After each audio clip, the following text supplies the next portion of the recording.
Hi, I'm Skip Nipper. Welcome to my podcast where I tell you about Nashville's great baseball history and traditions. Shot to right, a one-hop liner. Certainly about its past, especially about Tom Wilson Park, Herschel Greer Stadium, Sulphur Dell, but also a little bit about its present and future too. Yes, he can. It makes the waist-high catch. And I introduce you to players, coaches, and other fans and their love for everything baseball. The high fly ball down the right field corner, going way back, hits a lead-off home run. Today, we're still talking about Pete Rose, and I think the reason that his name comes up in conversation is because he was banned from baseball because he gambled and supposedly bet on his own team when he was manager, and I'm sure a player before. He was banned for life. I don't think Pete Rose is eligible for the Hall of Fame. I'm not sure he ever will be. Maybe after he's passed on, he'll never know. And I'm not sure he needs it. He makes plenty of money, as I understand it, by attending card shows and personal speaking engagements throughout the country, but primarily in Las Vegas. And I think he goes to Cooperstown. There's no reason why he can't be in the city of Cooperstown. And to be quite frank with you, his name is all over the Hall of Fame anyway. He's just not a member of the Baseball Hall of Fame. So it raises an interesting question when baseball has tied in so closely to gambling. Now, I know the story that all the baseball locker rooms say you cannot gamble, don't gamble in baseball. There's criteria for that. I don't know what that is exactly, other than I've heard and been told that that is in the locker rooms of every major league, and I guess minor league ballpark. And we know that there has been, on occasion, a player who's been suspended for gambling, particularly in the NFL, but baseball still has that edict that you cannot gamble on the game. Now, I want to take you back to the first part of the 20th century because there is a connection to Nashville with a commissioner dealing with gambling. So I'm going to take you back a little ways. On a day in which Nashville would take on the Seagulls in Mobile in the second game of this series, the local newspapers were more agog about the trade of first baseman Gene Paulette to the St. Louis Browns.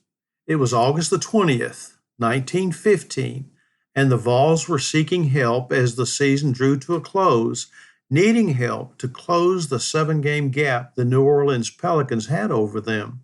Now, Paulette would not join the Browns until their spring training camp in 1916, as Nashville sorely needed his .297 batting average to keep the Vols in the race for the pennant. But the deal with the Browns was a 4-player for 1 deal, with 2 names announced immediately by St. Louis, and 2 would be announced at a later date.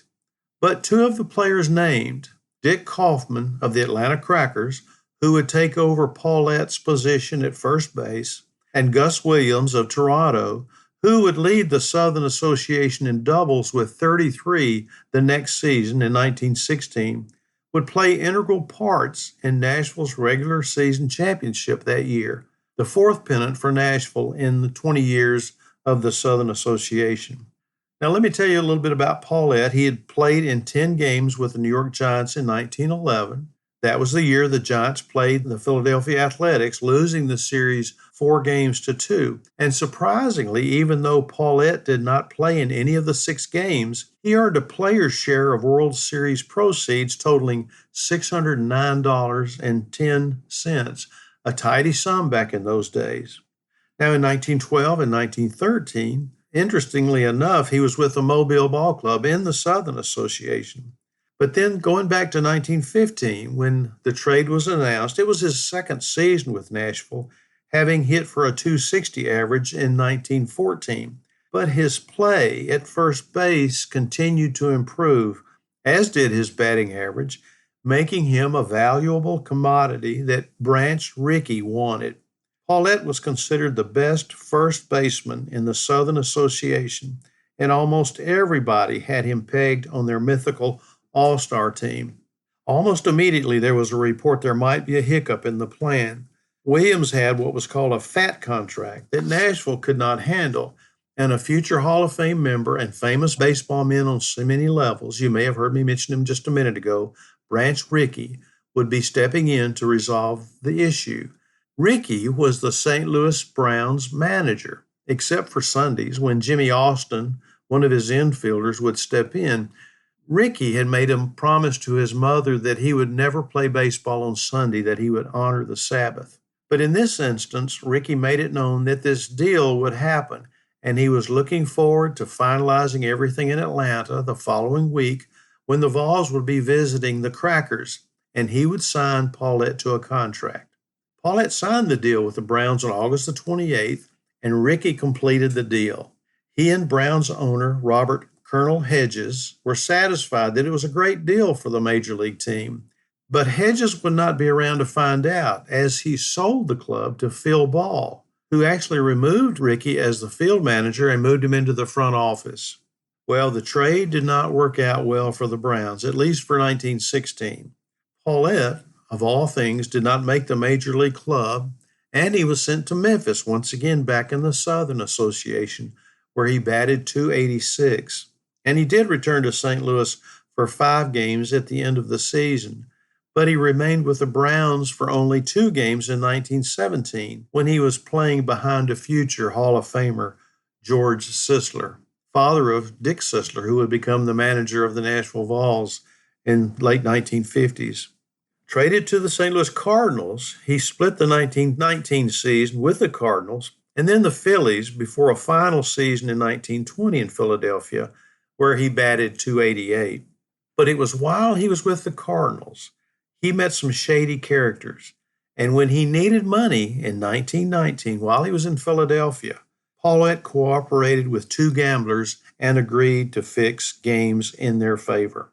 A letter obtained by Phillies owner William Baker, written by Paulette, was incriminating evidence of his actions. In question was a game between the Cubs and the Phillies on August the 31st, 1920, and newly appointed Commissioner Kennesaw Mountain Landis had questions. And when Paulette did not appear as ordered for follow-up questioning by Commissioner Landis, who was dealing with the Black Sox Scandal, on March the 24th, 1921, Paulette became the first player permanently banned from the game by the baseball czar.